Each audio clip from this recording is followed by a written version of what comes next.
Welcome! We are on day 1 of our rotational symmetry, our playing cards project. This is going to be about painting. So we want to make sure that we're getting out all the supplies that we'll need for this project. So looking through your art bins, you might want to make sure that you have paint and paint brushes. You might want to gather some kind of like a little water dish in order to be able to clean your paints. Having nearby like paper towels or an old rag, something like that can be helpful. I also like to put down some kind of a table covering. So for you that might mean like newspaper, or perhaps you're going to put down a tablecloth. For me, what I like to do is I use a paper bag. You can see this has been used and loved very much. So that's what I put down. Just so that we're not getting acrylic paint onto our table surfaces. So maybe start checking around your home for things that could work for kind of protecting wherever it is you're going to be painting.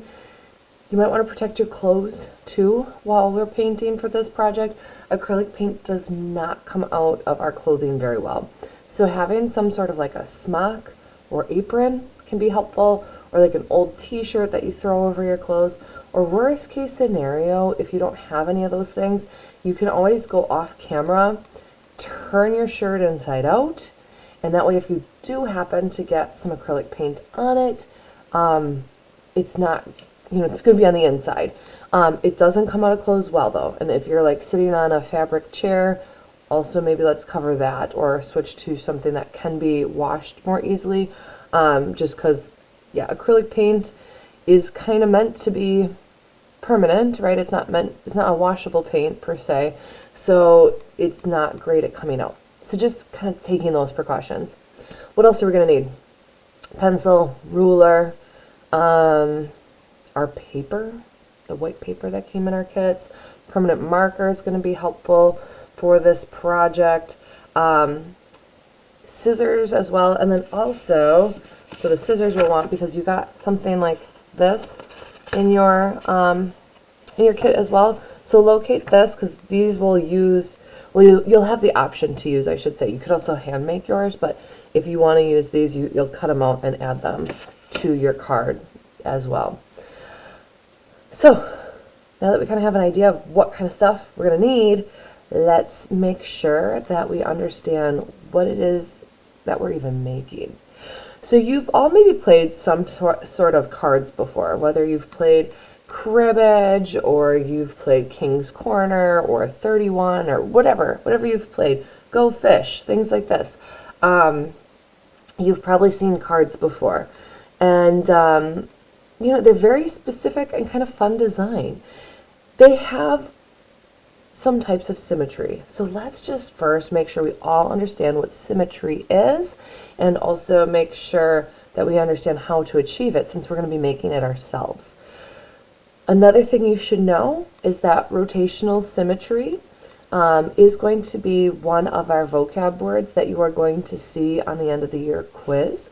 So making sure that as we're going through and like creating things with rotational symmetry, that you understand like what that means.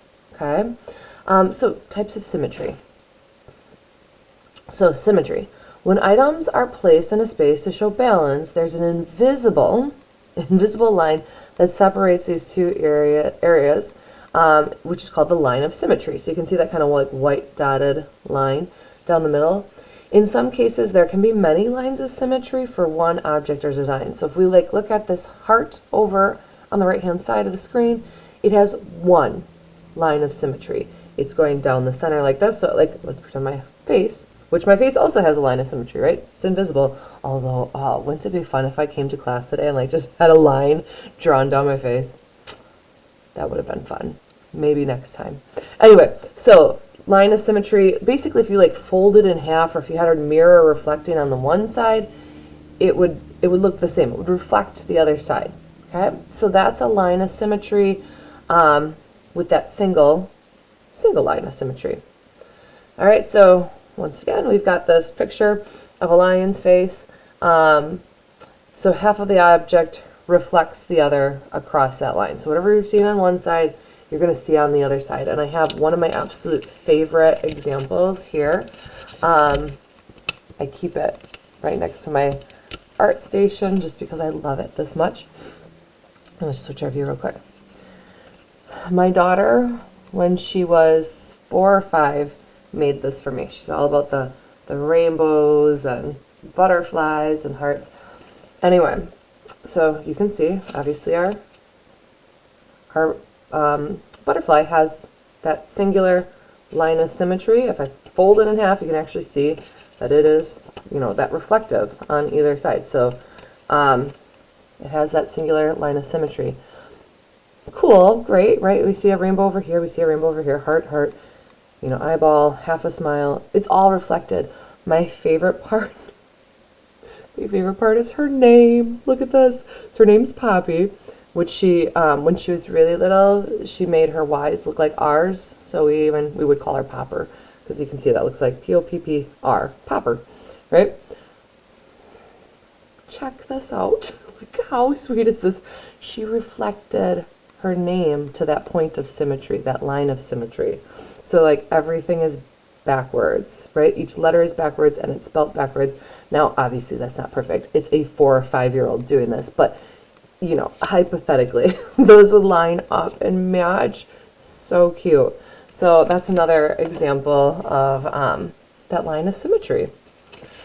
Okay, so also known as mirror symmetry, this type of symmetry occurs when one half of an object reflects the other, and that line divides the center of the two identical sides. So like even my hands right now would be that reflective or mirror symmetry. Let me get us back to that other view so you can see the butterfly picture, which is showing that, right? Okay, and there's that line. Boop, boop. It's not actually there. If you go look at a butterfly, you're not going to see a dotted line down the center, but you get the concept, right? All right, and you can see too, if I hold up a mirror at that line of symmetry, it's going to reflect it because it's the same on both sides. All right, so that is not reflective symmetry. That's just basically a photocopy, right? So reflective symmetry has to be where it's the opposite. So basically, like, this is not reflective symmetry. This is just, well, it is the other side of my hand, but pretend I had 2 left hands, one here, not reflective. It's when we go like this, and then they come together and match. That's reflective symmetry. All right, moving along. So there's vertical, which, vertical means up and down, line of symmetry. And it's going to run down the image, dividing it into 2 identical halves. So once again, we love our lions here. RVA pride, woo! So you can see that dotted line down the center, and it's a vertical line. Here's a diagonal line of symmetry. Now, technically this has more than one, but you can see that if I were to do it on that diagonal, it still does have that where it would match up, right? So we've got diagonal, and then we've got a very special type of symmetry called rotational symmetry. And this is going to be our focus of this project, is rotational symmetry. Okay, so let's just take a quick pause, and here's what I want you to know. First, have we all heard of cats? There's this adorable little animal. They've got like cute little ears and whiskers, and they're fluffy and adorable, and I love them. You've heard of them, right? Okay, so we all know cats. Have you heard of lions and tigers and bears? Oh my, oh wait, oh my, no, bears, no. Those are not included under the umbrella of cats. So think of cats as a category, right? And there's like this umbrella. And there's all different kinds of cats. There's pumas, there's lions, there's tigers, there's not bears. There's the house cat, there's bobcats. There's all these different kinds of cats that fall under that umbrella of cats, right? So rotational symmetry is kind of similar to that. There's rotational symmetry, and there's going to be different types. And we're going to kind of be focusing on one of those types of rotational symmetry for this project. More on that later, but let's first figure out what rotational symmetry is.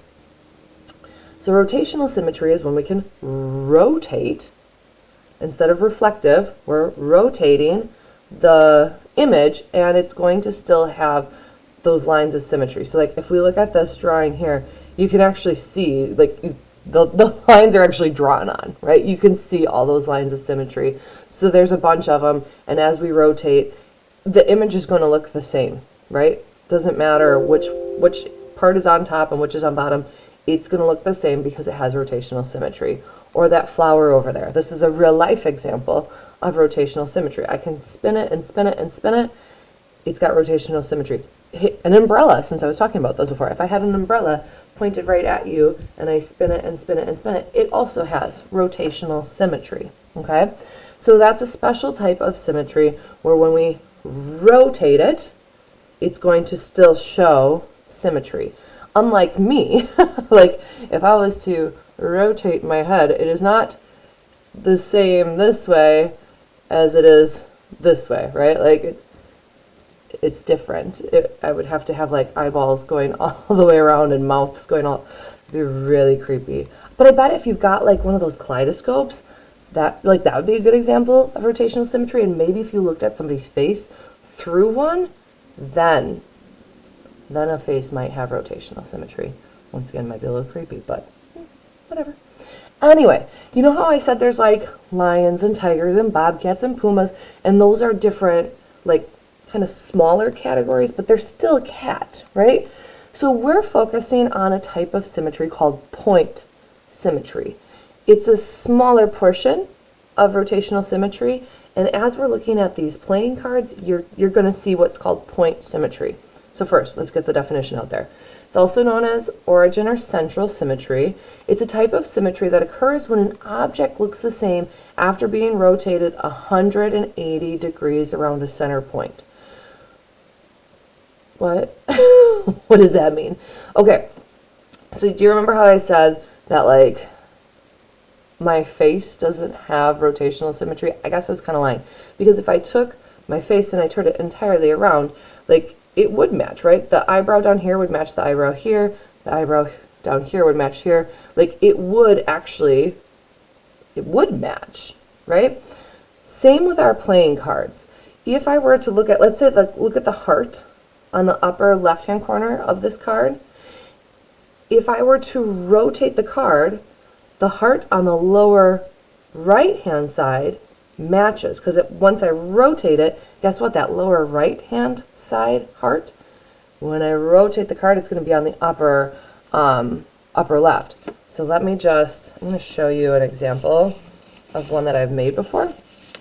So here, this is one of my examples. And you can see that the frog is right here, right? If this was reflective symmetry, I would see the frog here, right? Because it would reflect. Like if there was a dividing line here and a mirror image, it would be right here. But it's not reflective. It's rotational, and check it out. The frog is still right here, okay? So we're going to speak more on that later, but I wanted to give you that like idea of what these types of symmetry are, okay? What your job is between today and our next class is going to be to try to find some sort of image of yourself that we can use for this. We are going to have our first image is going to be what we call a self-portrait, okay? Now it doesn't have to be, if you've ever looked at playing cards, a deck of cards before, which highly recommend, let's do this, like let's check out some different cards if you've got them at home, or do a Google image search of cards. They're not super lifelike, they're actually kind of creepy and weird looking a lot of times. So anyway, like you'll notice like in my self-portrait here, like, okay, we get the idea, like, yeah, that kind of looks like me, you know, hair's parted to the side and kind of a oval face. I guess I'm not holding on to a frog. That's a problem. And I don't have my cat headphones on. But you could see how this, like, it kind of looks like me. Also, another thing you should know as you're looking for photos today, just to use as a reference, is that you don't have to be looking straight forward in your image. Now, I am here, of course, you can see that, but it could also be a side view as well. Or, you know, maybe off at an angle or something like that. So it doesn't have to be a straightforward portrait of yourself. And then another thing I want you to know that we are going to be making a total of 2 of these cards. So yes, one of them is going to be a self-portrait, so to speak, but the second one can be whatever you want. Could be a self-portrait, could be a picture of somebody else you know, could be a fish, I don't know. It could be something totally different. And you can see in this example here, you know, the fish isn't looking straight on. It's like off to the side and looking up in the air. So once again, for your self-portrait, as you're looking for pictures to kind of like use as a reference point for next class, it doesn't have to be like where you're looking for it. It can be, it just doesn't have to be. So that's your homework for next class. It's going to be fun, you guys. And once again, when you hear the word self-portrait, I don't want you to get like overly stressed about that. I know that that's not everyone's favorite thing. Remember, this is going to look more like kind of like a cartoon or a deck of cards, right? It's not intended to be entirely realistic per se. But look for that, and we'll talk more about rotational symmetry and these cards. More to come later. We're going to have a blast. Can't wait to see what you come up with for this project.